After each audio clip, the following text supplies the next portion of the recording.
Magampo kita. Ginoo, daghang salamat sa imong kaluoy ug kaayo. Lakaw sa tanan sa dako imong grasya sa among kinabuhi nga kami karon naa nakatigom aning simbahan sa IFI.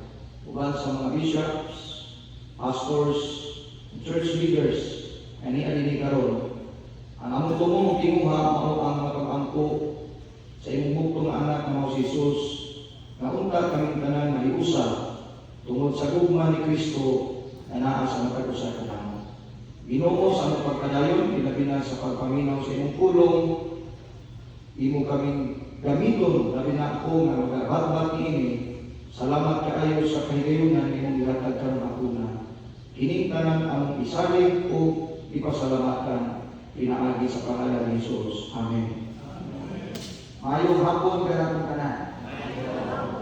Akong pagyubo o pag-honor sa post-pastor na to, Pastor Marlon, o sa atong mga bishop, dahil na sa IFI, wala ko kayo sa mga pangalan, pero bishops, Noel, Bishop Noel, and sa tanan ni mga pastor, wala na Bishop Lucera, ang tugod, Brother Ron, ang atong interfaith chairman, Pastor Calibo, Pastor Yuri, Pastor Jima, si board member, Jose Macanides, and Adini, ang atong tanan ni Adini Tron, Oswald Inong hapon.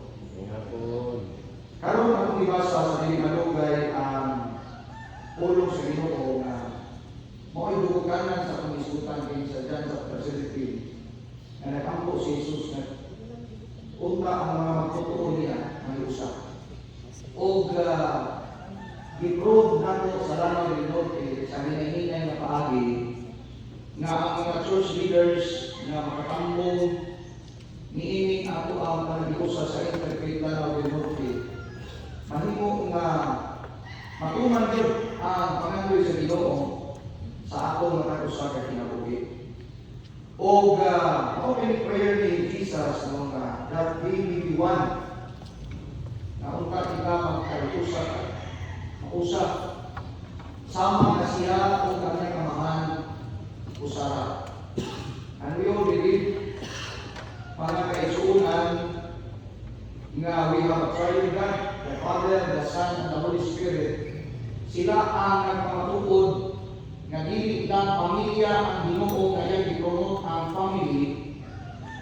Gipromote pod sa Father, sa Son, o Holy Spirit ang word nga unity. We have only one God, but three distinct persons.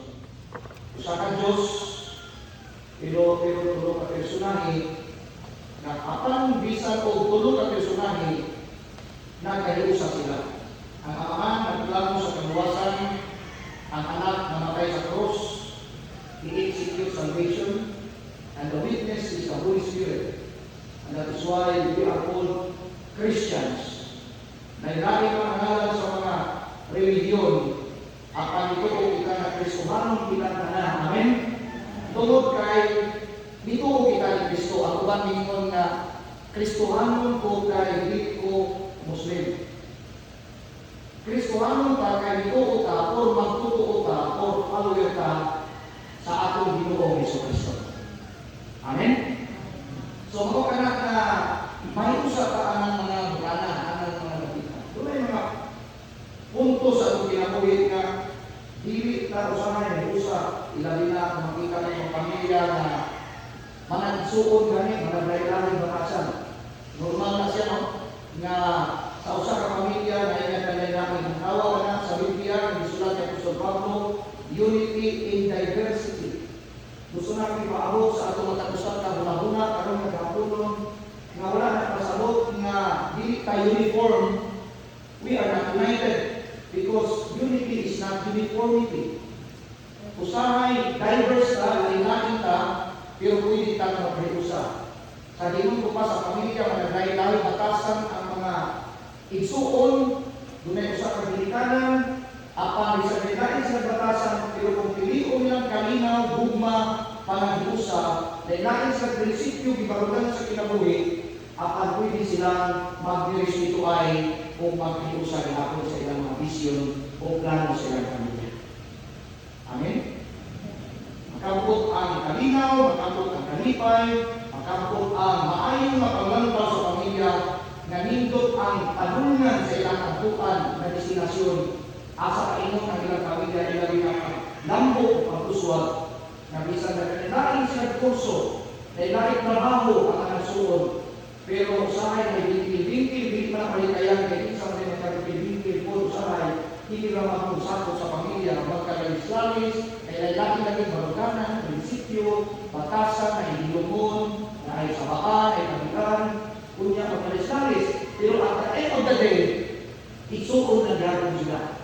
Parehas ka na ito mga pastor, mga bisyap, na natin siguro pa mga view sa kinabuhi, mga panlantaw na nga sa simbahan, doktrina, dili kayo magkaliusa, pero salamat din Lord, na ay Espiritu, dunay gugma, dunay kalinaw, ay ako bisugdan ang panagiusa dinhi sa lanaw din Lord sa provincial interfaith council. Pagpakan akong Ginoo ni anak mga kaisulan. Hallelujah. Balikon ko nga ang pinaka-punto ni akong unang diskutan ako, unity is not uniformity. Hindi kinahanglan mag-uniformita din, kinahanglan na maparehas ka. Hindi ka parehas sa buhay, unit ka dibuha sa Ginoo. Hindi ka parehas sa dalan sa simbahan. Hindi ka parehas o estilo sa mga pastor, sa mga bisya. Hindi parehas. Pero, pwede magkahiusa. Kaya mauman ini ang tulong o tinuha sa Ginoo, sa bibasa nato sa gospel, sa tulong sa Ginoo nga matod pa ni Jesus nga unta amahan, maniusa sila sa mga ipagdiusa. Kaya pa mo mga kaisunan na nininig na namatay natin nga pananaw pagbasa sa Biblia ay may theology nga ang salak ni Adan o Eva ang ubang mingon na disobedient tungod kay ang ibawal sa Ginoo dili ikaon Ginoo na imo siyang disobedient. Pero kabalo mo sa akong pagsusi o pagtuon na pinakadako na salak sa kalibutan kanang disobedient, rebellion, jealousy, tanan mga bati o negatibo sa tao. Resulta lang na siya sa aning usa ka dakong salak ang ulong sin is I am, meaning to say self-independent nature. Ano siya salak sa tao? Self-independent nature. Kung sa'yo pasabot na pastor, ang book ay pasabot na self-independent nature na pwede siya mabuhi na bisag walay Ginoo sa iyang kinabuhi. O kita itong gikuhan ni Padre alam niya kagabi na dito sa LA na isulong umayo dito, nasulong kay ang Ginoo na siluhan dito. Nasiluhan dito naman ito ng sikat ng social media na ang ubang na nag-score niya. Pag-imundahan, nagkatawag ako ni Sulti Babae na siluhan ng Ginoo. Mga may pinakadakong sa tao. Ako dito, pagka-disobedient ni Adan o Eva na nikaon sila, resulta ko siya sa ilang self-independent nature. Buot pasabot na, paalam kay Ginoo, kaya ang Diyos o ang tao sa sinugdanan na ay relasyon, suod sila sa Ginoo, sa tananan, sa ibig, mag-istoryahan sila, but one day, isupak nilang Ginoo, mayroon ka disobedient, rebellion, angkod, yabot, si Cain, si Abel, ipatay niya, ang nagsuon, na jealousy. Resulta ka ng tanan sa word na self-independent nature.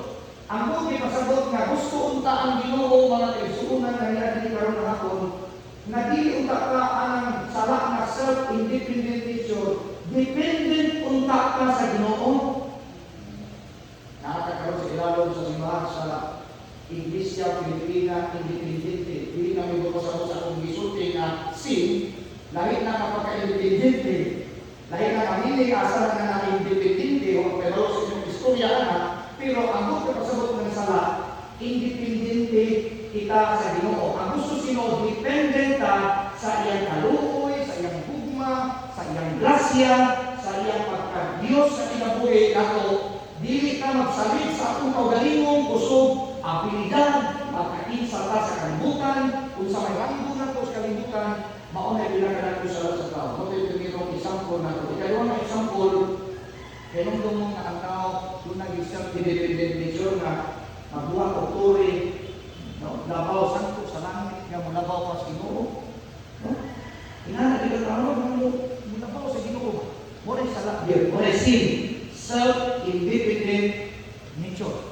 Hallelujah. Salamat sa Ginoo sa pagsulong sa ay na hindi lang sa sarili na sense, pero dependent na sa Ginoo. Amen. Hallelujah. Kitang kalang naging i-recognize ka na dili ka mabuhi kung wala ang Ginoo. Kung sugod mong sarili, kung sila kong isulti mag-usab, we cannot live without the help of God. We must have a heart to be dependent on God always, every day, on His grace. Dili ka kung salak na self-independent nature. Magmuha ka turing, labaw, santo sa langit, labaw sa Ginoo. Di confuse sila sa Ginoo. Tama? Okay?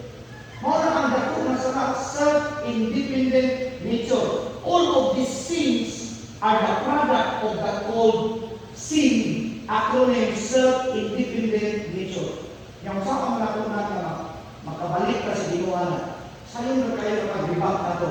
Ang ako magbalik sa Ginoo, kinanglan na tayo kanang gitawag na dependency. Upalik ka sa Ginoo, dependent on God. Tanang na simbahan, dapat dependent sa Ginoo. Tanang na mga pastor, bishops, leaders, dili ka may unani karon kung dili patungod sa akong grasya sa atong Ginoo. Igamit ka sa Ginoo, pero this is not by our might, nor by power, and kung sugod magpasigan mo ang pride out, bunga na siya sa self-independent nature. Jealousy, no? Anger, kanan ng mga dili maayo, bunga na siya sa self-independent nature. Pastor, how to stop that sin? Self-independent nature, na ako rin, na ako pinibutang na nakaiso na ng sin. Aron makundang na, ang meaning na stop it now. Stop it now.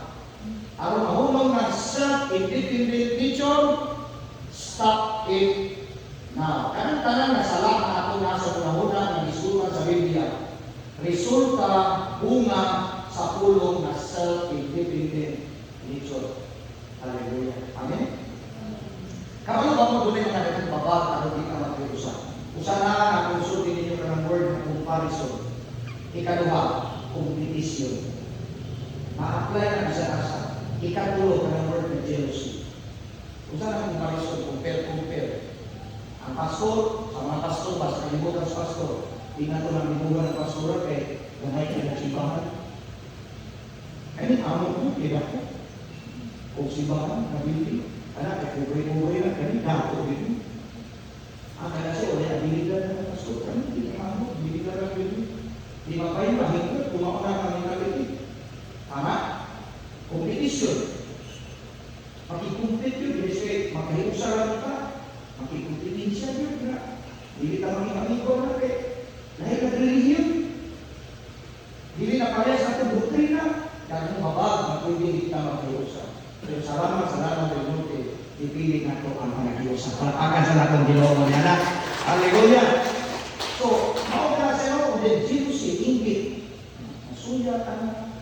You know what? As a pastor, sa bilang na katuig, kaya malo si Brother Lord, makapil ko aming equilibrical, aming equilibrism. Isa nasa ko panulong, i-promote din natin ang laraw ng Lord, na yung kalimiti. Kung namin ang informal ng solo, sa nagaway ko sa asa ko tayo, ako i-promote ang laraw ng Lord, na namin panag-iusa dito. Doon yung mga panahon na nagsurali ka, murang po mag-iusa doon. Ang kanya tutuig, sila karoon ko na makiti. Naidagan mga butang na pwede, kasi tawag ka rin, babag na hindi ka mag-iusa. Pero karoon ko ikaw, nakasunod ko ang isipan sa aling tayo dito sa ako, first time. So nagbugalan, dugay lang sa sumaron, pag-out ang kinuyo, pero karoon ako nakasunod ang isipan mo. Salamat pa sa mga nawala ka rin ko. Kagabi ko sa alliance ko sa maraming, nawala ka rin ko. Kaya tungkol aning pa nag-iusa ba? Mag-atto ka sa linayan simbahan sa UCCP po na ito niya mga kabiin dito sa Lanikaw, nanuway-subay na musdalan sa Lanikaw, maabot ko magpata, wala pa yung UCCP. Na simbahan, nangutanang ko kayo kabalo, dili ko siya membro. Hindi ko nga naman yung UCCP dito, wala pa yung UCCP rin. Naara yung UCCP sa Marambin, kailan kami kaya ano ba kayo iba? Ang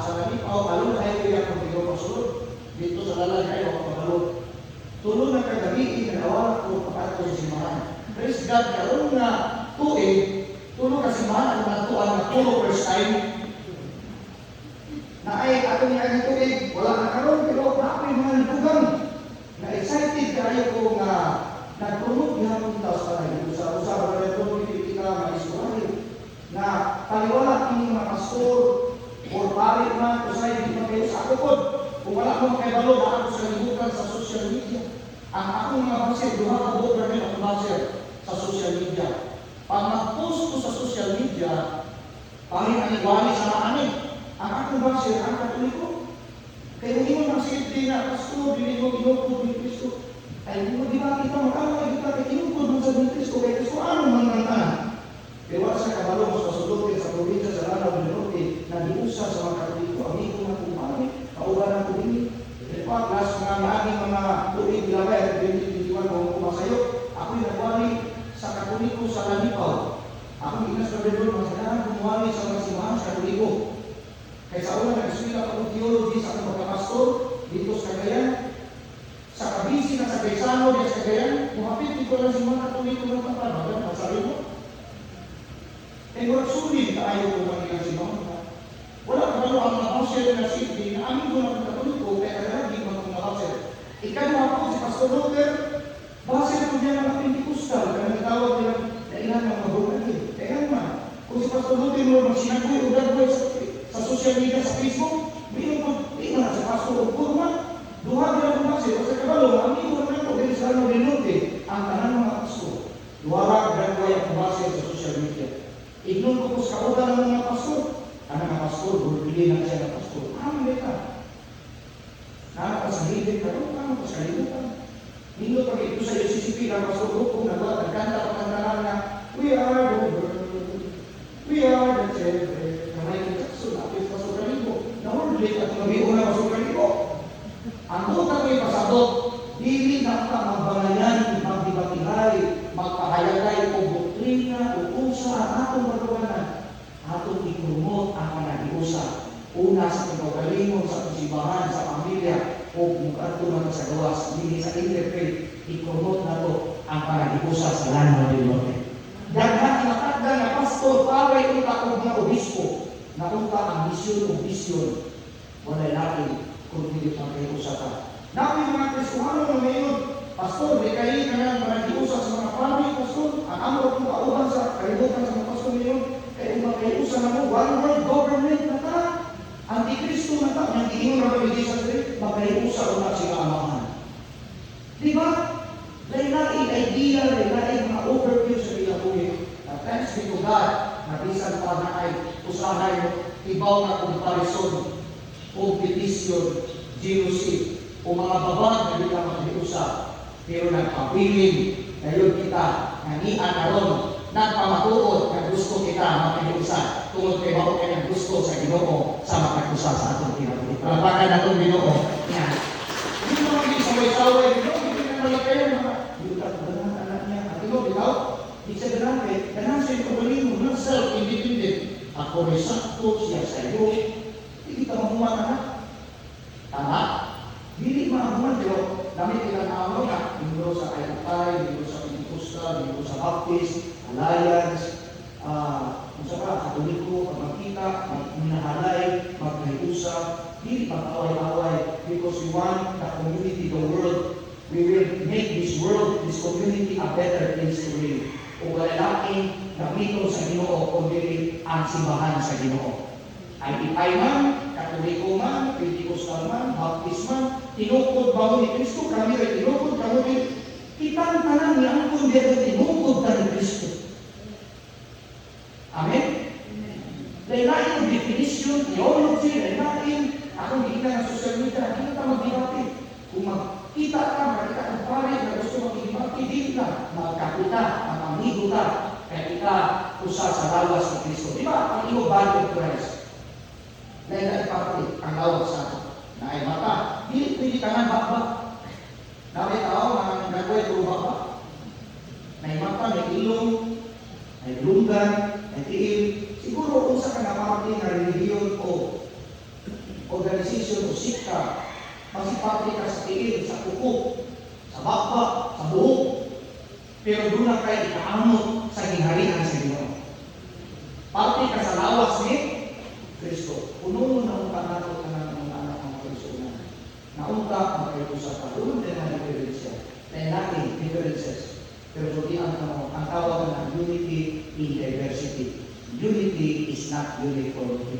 Sabta may son. Amen, amen. Ang tanong ko nga, nalipay kayo ko nga naka-share na kanyo. Dani, gamiton ka sino sa community na mabanto ang mga tao. Lamit kayo naman kung sa hintay, sa Katoliko, muwali na pasto, ang pari, isang asang si mga doon, may nagwali siguro, dapat, doon may nagwali na ngayon na mag-isukon, na doon nag-ibig mo, wala mo siguro, no? Wala mo. Pero mag-inag ako, ayaw na sila, nagsimbahan, pilit, talungan sila, ibig mo, pilit, wala. Itang-tanan ang akong gisangaw o buwali si Kristo, na akong Ginoo, na akong naluluwa sa kinabuhi. Walay lagi, nothing more, nothing less, and nothing else. Siya ang atong tuuhan. Siya ang atong hatagan o pagkagad ng kaisunan tungod kay siya man ang kaniya sa atong kinabuhi. Kung tanawon ng Bible, lakip na si Jesus sa creation. Kapag tayo, in the beginning, God created the heavens and earth. And the earth was formless, walay itsura, darkness. Pinaan itong Spirit of God was hovering na Espiritu Ginoo. Ang first word na gisulti ni Elohim, God the Father, let there be light, and there was light. And you know what? In the New Testament, Jesus is the light of this world. Naana siya sa Old Testament, pero hindi lang. In the New Testament, Jesus is the light of this world. The first word, that is why in John chapter 1, verse 1, it says, in the beginning was the Word, and the Word was with God, and the Word was God. Kanang word na si Jesus na. Siya ang living word. Ang Bible, na akong gimahal, ang tulong siguro, in ang written word. Pero si Jesus, yung ang central, na akong nagluwa, siya ang living word. He was existed already in the creation. And yun ang John 1, in the beginning, God created the heavens and earth. In the beginning, God created the heavens and earth. In the beginning was the Word. And the Word was with God. Jesus was with God the Father. And the Bible declares, and the Word was God. That is why, naminaw pa sa Word of God karon. But to tell you honestly, we encounter God this afternoon. And the more we know Him through His Word, the more we become dependent on Him. We cannot afford to become independent. O kila ang IFI, Iglesia Pilipina Independente, in other sense, in other meaning. But ang IFI, dependent on God always. Dependent on the grace of God. Itang tanan lang na luwas sa kaluoy sa Ginoo. Igrasya. Kung nga nang patutunan sa mga kadusaron na, di ka mapapanaway sa atong sukod kay pamilya sa parang masaray ko na sayo, na sitya. Kung inanak ko pang lantaw sa mga kadusaron, upang ang atong ipagbabaw ng pilihan. Amen? Salamat kayo sa ito pamilya. I'm very serious on this. And isa si awon ko pero karon na pagkasukin ako, gusto na ko na maambuhan ako na importante dito pa nag-iusapan. Unya, di ba kayo na naka-istorya ng Bini, salamat pa meron na nawag siya na ko so, mag-schedule na, hindi pa mag-schedule, hindi masawa ako pinakaw. Naka-share ko, bisa sa gamay, umuho na panahon, punta, i-promote na ito ang panag-iusapan. Walay lalis, walay pang-bigil.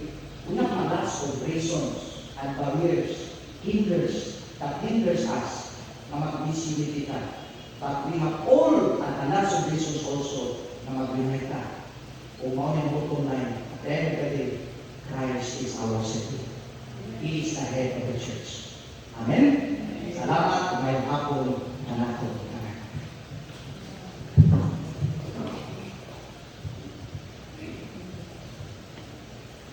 Ako is ang na o pagibaya o pagibalo.